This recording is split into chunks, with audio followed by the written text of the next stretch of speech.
Two truly extraordinary men, Jerry Shestack and Tom Buergenthal. Jerry we like to think of as a friend of the GW Law family, but you'll forgive me if I say that Tom is a member of the family. But we're delighted to have both of you, although I will note that of the two of them, only one is wearing a proper GW color tie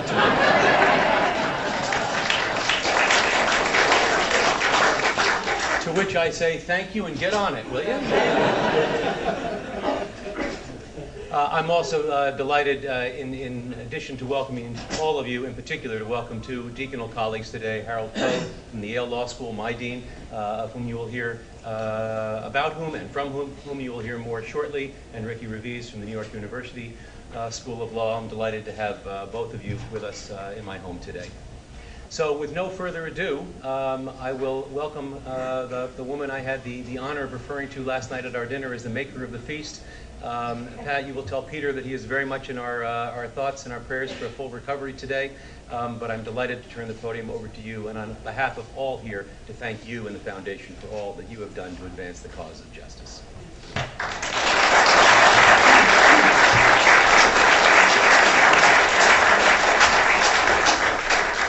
Thank you, Dean Lawrence, for those very warm and welcoming remarks and for your hosting us here today. I'm Patricia Gruber, the president of the Peter and Patricia Gruber Foundation, and we want to welcome you today to the 8th Annual Justice Prize. The Justice Prize honors individuals who have advanced the cause of justice through the legal system. We are delighted to be here at George Washington University, and we don't feel we could have chosen a more prestigious place to present this prize.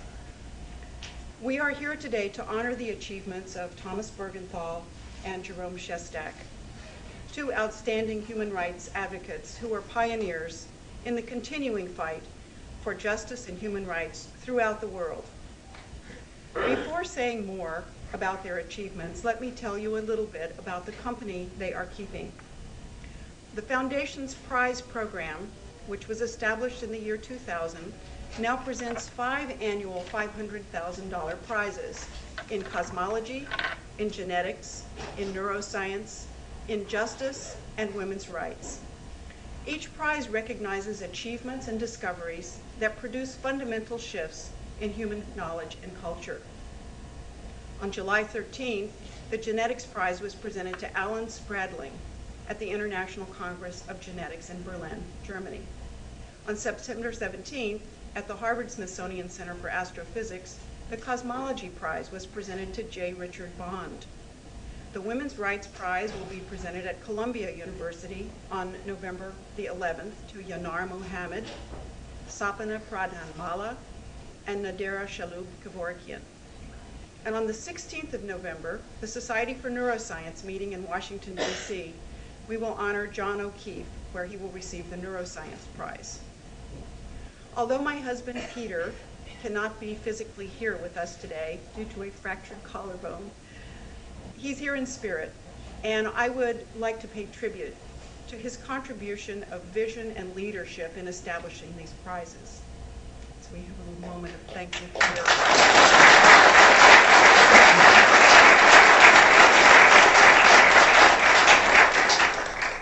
And now back to the Justice Prize. Our laureates from the Justice Prize last year were Carmen Argibay, Carlos Cerda, and Monica Faria.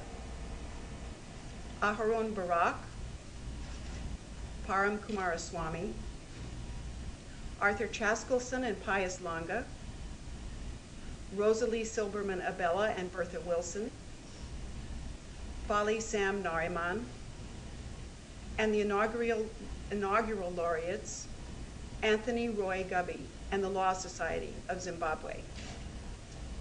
The 2008 prize recipients were selected by our distinguished advisory board, comprising Dennis Archer, Giuseppe Visconti, Arthur Chaskelson, Param Kumaraswamy, Bernice Donald, and Martin Lee. And we are very happy that everyone, except those from Malaysia and Hong Kong, are here with us today to celebrate. Peter and I deeply appreciate the knowledge, the commitment, and the enthusiasm that the advisors bring to the judging process. This confers integrity on this prize. I'd like to thank the George Washington Law School for hosting the Gruber Prize this year. And Dean Lawrence and Morrison have done everything in their power to make this event a success. Now I'd like to present Dean Richard Rivez, a friend to the Justice Prize and the Women's Rights Prize, a strong advocate for human rights in his own right, Dean of the New York University School of Law, who will begin by reading the prize citation and then make brief remarks. Thank you.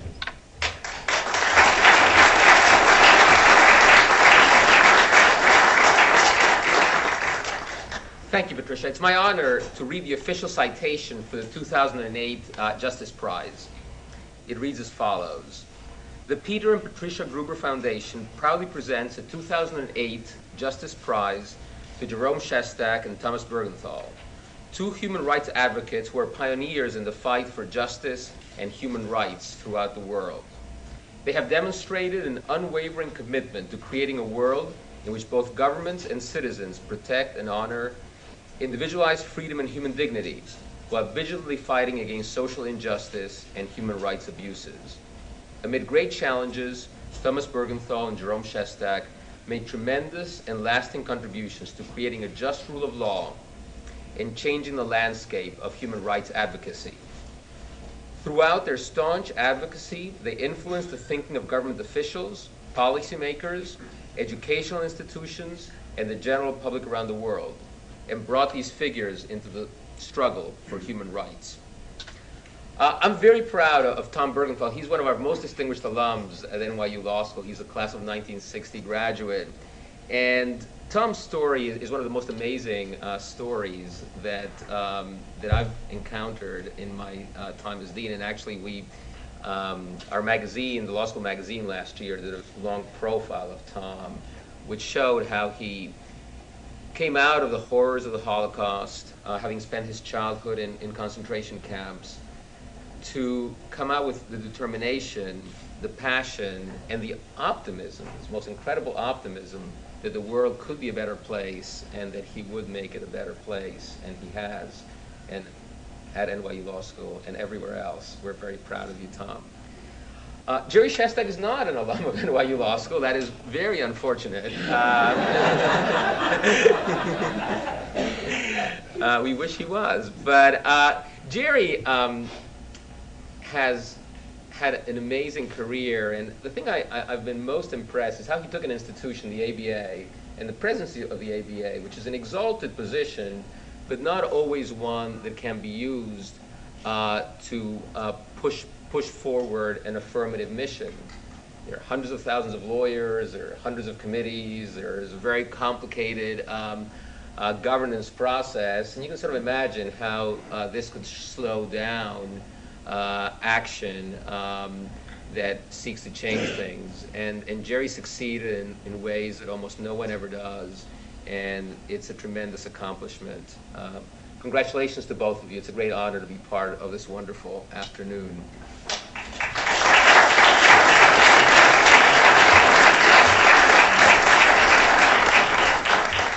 Thank you, Dean Rivez. We're now going to show a brief video tribute to our two recipients, highlighting two men of stature with a passion for justice and a commitment to the belief that human rights and dignity will win out over contrary forces. I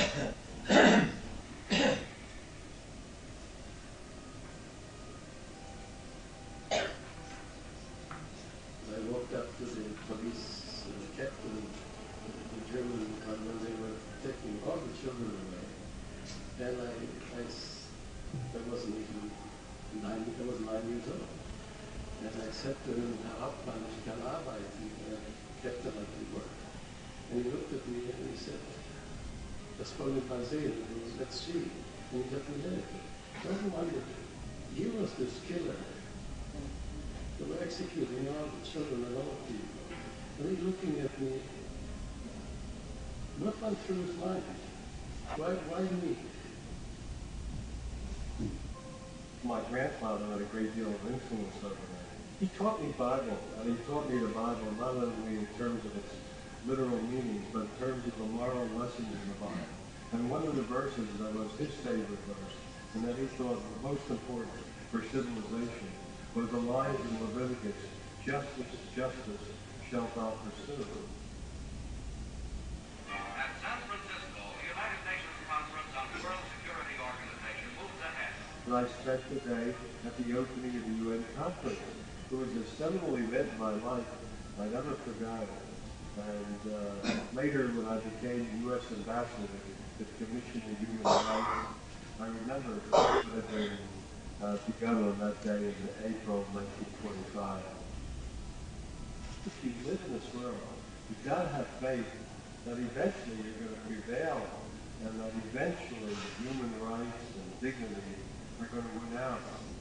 To me, it's very important that those of us who've survived can tell their own story, because that really tells the terrible tragedy it was, not only for those who survived, but even more so for those who died in the camps. Otherwise, the whole thing will just be forgotten. Okay. Becoming an international lawyer is obviously related to my own experiences. I realized that this was really the profession in which I, as an individual, could contribute more than other people.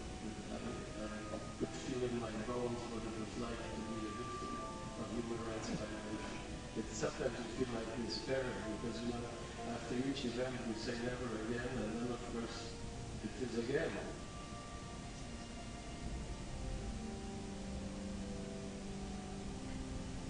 We still have a dream of a just world and a hope that will come to pass. Each age is a new age and one with new opportunity. And if you don't remain optimistic and hopeful and work for those ends, you might as well not have lived.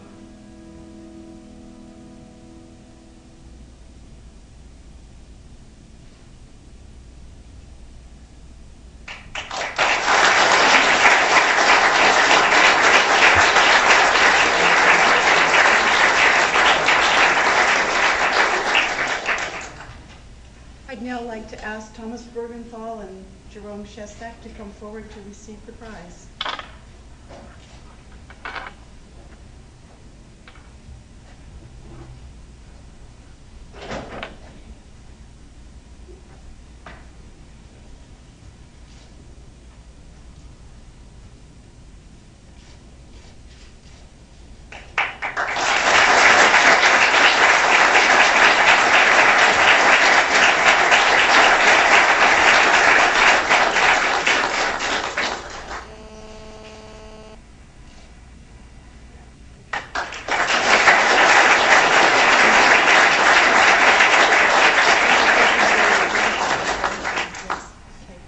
Recipients will now make brief remarks.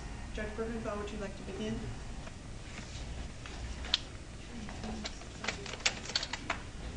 Thank you very much. Let me first express my deeply felt thanks to the Grubers, to Peter Gruber, who unfortunately, as you already heard, cannot be here today, and to you, Patricia, and to the foundation you established, which reflects your strong commitment to the advancement of the humanitarian values for which you stand.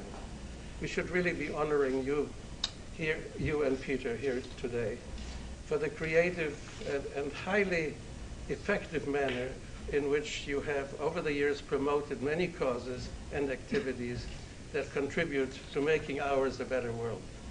I salute both of you with admiration and wish Peter that you should recover soon and join in the fight, the good fight that he's been fighting.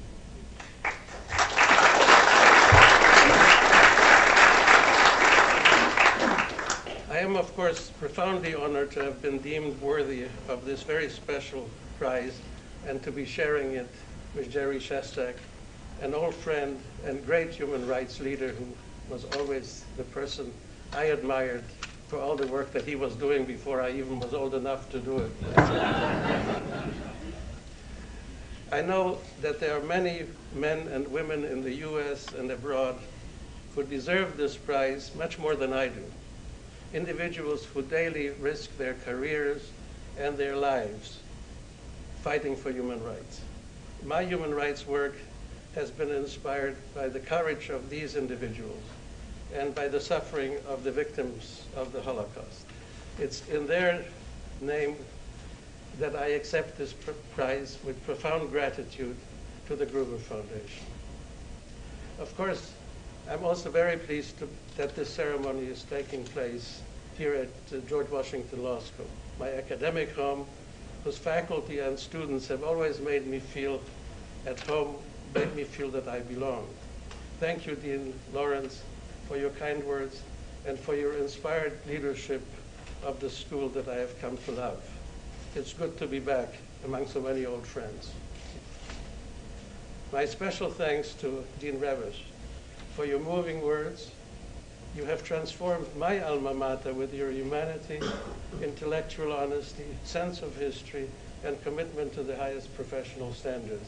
You've made me truly proud to be an alum of NYU Law School.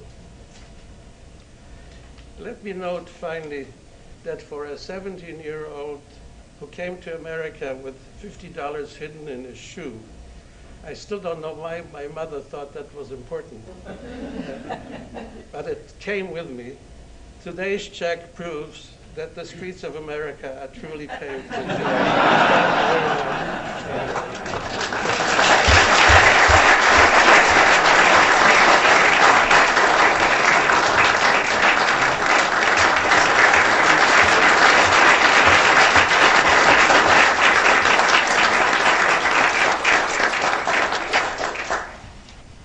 Thank you. My name is Jerry Shestack, and I approve of this message.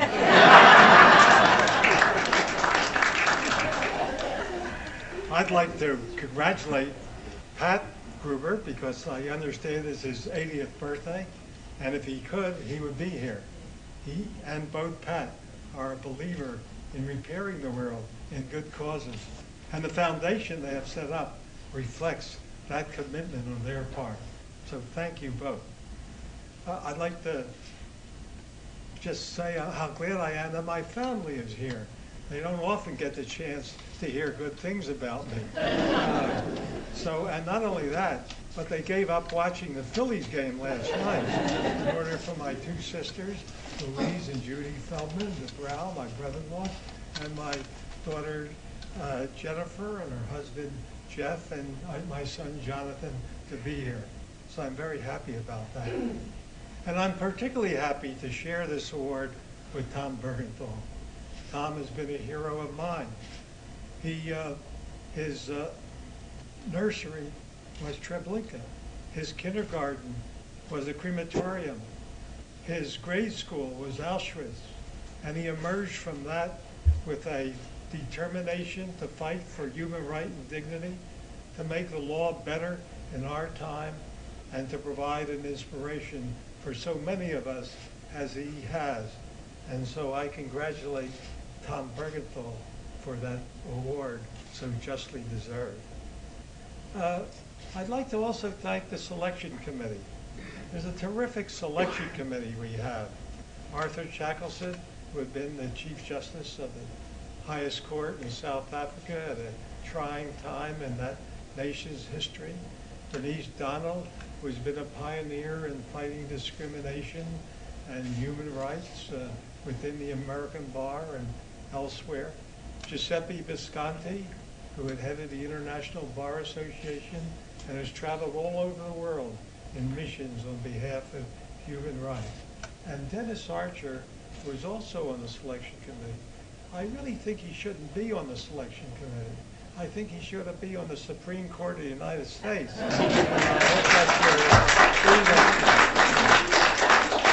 And a prior winner of this award, Rosie Abella. Rosie Abella is not only a, where is Rosie? Rosie Abella.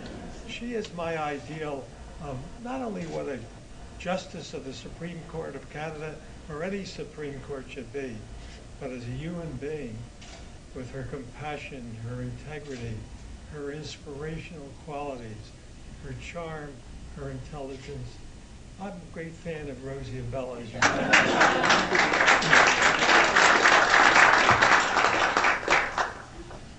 In my own case, I think you saw in that video the words of my grandfather, "Justice, justice shall thou pursue," the words in the book of Deuteronomy. And that resonated with me. And another lesson that he told me, which is you're obliged to try and repair the world. Repair the world. It's a simple term. But there's so much to repair. And when you get around to doing it, you find that not only is it important what you do, and not only does it help advance and do repair the world, but it brings you joy in doing it. There's a line from the poet Tagore, "I dreamt of duty and I woke, I dreamt of joy and I awoke to duty. I performed and behold, duty was joy." So working on these causes to advance justice and human rights has not only been something that I thought was useful, worthwhile, but has brought joy and fulfillment in my own life. But I also realized that advances in this field are slow and incremental, and sometimes one loses patience. There's another poet who once said, Wallace Stevens, "I cannot make the world quite round, I patch it out as I can." So I go on and I try to patch it as I can and continue to have hope. To quote still one more poet, Seamus Haney said, "History says don't rely on hope. It's something that is beyond the grave. But once in a lifetime, the flow of justice will rear up and history and hope will rhyme." And I still have hope that we can repair the potholes of misery around the world, that we can make the rule of law a reality in our time, and that we can raise human worth and dignity for all men and women and for all in time and eternity. Thank you very much.